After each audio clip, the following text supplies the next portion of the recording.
আজকে একটি গুরুত্বপূর্ণ ম্যাথ করাবো, যেগুলো বিসিএস পরীক্ষায় আসে এবং বিভিন্ন সরকারি চাকরির পরীক্ষায় এসে থাকে। দেখেন কি বলা আছে, এন সি, সি এর নিচে দেওয়া আছে 12 এবং এন সি নিচে দেওয়া আছে 6।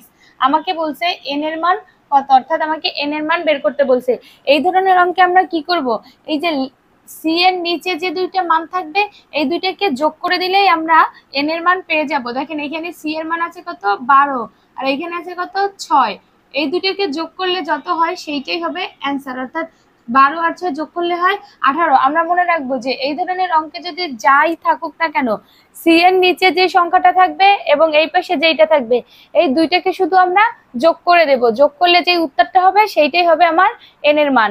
সেম ভাবে দেখেন এখানে দেওয়া আছে কি, এন সি এর মান দেওয়া আছে কত, 5, এবং এন সি এর মান দেওয়া আছে 2, হলে আমার এন এর মান কত হবে। তাহলে আবার সেম ওই একই নিয়ম, 5 আর 2 যোগ করলে কত হয়, 7।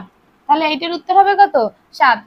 এইখানে এইটাও দেখেন, এন সি এর মান দেওয়া আছে কত, 9, আর এখানে এন সি এর মান দেওয়া আছে 7, হলে এন এর মান কত। কি বলছিলাম যে এই দুইটাকে শুধু যোগ করে দিতে হবে। তাহলে 9 and 7 যোগ করলে কত হয়, 16।